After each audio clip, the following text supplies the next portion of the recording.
السلام علیکم جونمز، کیسی طبیعت ہے؟ ٹھیک ٹھاک۔ کاروبار کے سفر میں جتنی مشکلات میں نے دیکھی ہے وہ میرے قریبی دوست بہت اچھی طریقے سے جانتے ہیں۔ میرا سامنا ایسا بھی ہوا ہے کہ میں اکیلا اور سامنے 10 لوگ، اور 10 لوگوں نے مجھے تشدد کا نشانہ بنایا، جس میں ایک FIR بھی ہوئی اور وہ سارے بندے پکڑے گئے۔ پھر اس کے بعد 50 لوگوں نے مجھ سمیت، ہم میرے ساتھ 5 سے 10 لیبرز تھے کوادر میں، وہ ایک انسیڈنٹ آیا۔ ہر موقع پہ، ہر گھڑی پہ میں نے جو ایک چیز دیکھی ہے نا، کہ کچھ تماشائی ہوتے ہیں اور کچھ ایسے دوست آپ کے ساتھ ہوتے ہیں جو پوری طریقے سے اپنے آپ کو خون آلود کر دیتے ہیں، اور کچھ ایسے ہوتے ہیں جو کم از کم کوشش کرتے ہیں، آواز بلند کرتے ہیں، اور چند ایسے ہوتے ہیں جو چھڑوانے کی کوشش کرتے ہیں۔ اس وقت جو فلسطین کے ساتھ ہو رہا ہے اور ایران نے جو آج رات کر دیا، وہ ایک بہت بڑا تماچا ہے ان تمام تر لوگوں کے منہ پر جو بچپن سے، کیونکہ میرا اپنا تعلق ایک سنی گھرانے سے، ہمیں یہی سکھایا گیا کہ بھائی ایران تو یہودی کا ایک ناجائز اولاد ہے، یہود تو پال ہی رہا ہے ایران کا، اور ایران مسلمانوں کا سب سے بڑا دشمن ہے، اور سب سے اچھا تو ماشاءاللہ سعودی ہے، کیونکہ خانہ کعبہ کی کنجی ان کے پاس ہے، ان کے خادم وہ ہیں، تو سب سے اچھے تو بھائی جو عربی ہے وہی ہے، جو قطر ہو گیا، UAE ہو گیا، سعودی عربیہ ہو گئے، یہ تو ماشاءاللہ جنت کے فرشتے ہیں۔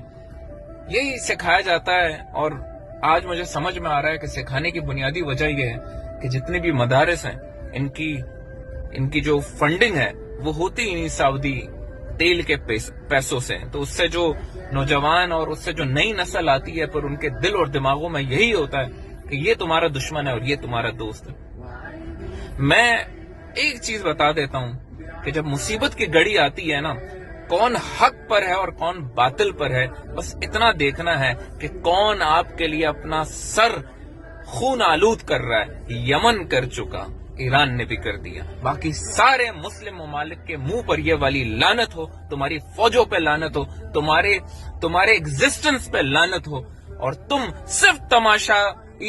بن کر رہو۔ انہوں نے کر دکھایا، اور خدا کی قسم آج اللہ کے دربار میں بھی یہ سرخرو ہے۔ یمن جو ایک کمزور ملک ہے، جنگ کی حالت میں ہونے کے باوجود بھی جو اس نے آنکھیں دکھائی ہے اسرائیل کو، تمہارے اندر تو یہ اوقات نہیں ہے کہ تم کم از کم ان کے خلاف ایک ملکی سطح پہ کوئی بیان جاری کر سکو، یا ان کے ایمبیسیز کو بند کر سکو، یا کوئی ایسا اقدام تو ہو یار کہ نظر آئے کہ تمہارے اندر بھی جو ہے نا حسینی کا جذبہ ہے، تمہارے اندر بھی نبی کی وہ سنت اور نبی کی وہ محبت، قرآن کی عظمت تمہارے سینے میں ہے۔ تم میں سے ہر ایک انسان جو آج ایران کو، اور یہ وہ بندہ بول رہا ہے جو ایک سنی گھرانے، کیونکہ میں سنی شیعہ کے ٹاپک پہ نہیں بلیو کرتا، میں اس سے بہت آگے جا چکا ہوں الحمدللہ۔ میں یہ ان کے لیے کہتا ہوں کہ جو آج بھی یہ کہتے ہیں کہ یہ تو ایران نے اس لیے کیا کہ اب یہودیوں کو کھلی چھوٹ مل گئی، اب تو وہ کر دیں گے، تباہی کر دیں گے سارے عالم عرب پہ، تو میں کہتا ہوں لعنت ہے عرب پہ، اس اربوں پہ جو $350 بلین فٹ بال کے سٹیڈیمز کے لیے خرچ کر سکتے ہیں، اپنی عیاشیوں پہ خرچ کر سکتے ہیں، کانسرٹس کروا سکتے ہیں، مدینے کے بارڈر کے قریب بڑے بڑے ہالی ووڈ کے پاپ سٹارز اور سنگرز کو لا کے نچوا سکتے ہیں۔ خدا کی قسم بیت المقدس کے بعد اگر کوئی ملک فتح اور آزاد ہونا چاہیے وہ خانہ کعبہ ہے۔ ان عربوں سے، ان ظالموں سے، ان بغیرتوں سے، کہ جن کو کوئی آج حق نہیں ہے، انہوں نے ہر وہ کام کیا ہے کہ جو نبی کی سنت کے خلاف ہے، جو نبی کی تعلیمات کے خلاف ہے، اور یقیناً میرا یہ دل ہے، یہ میرا ایمان ہے کہ ظہور مہدی کا وقت آ چکا، and today I feel the most happiest person کہ ایٹ لیسٹ حماس کے بعد کسی میں اتنی جرات تو تھی کہ جا کے اس کے گھر میں جا کر دھماکے کیے۔ سلام ہے ایران تمہیں، سلام ہے، and this is coming from a person جس کا پورا خاندان سنی ہے، جس کو سنی گھرانے میں پڑھایا گیا ہے، بڑا کیا گیا ہے۔ میں آپ سے یہ کہتا ہوں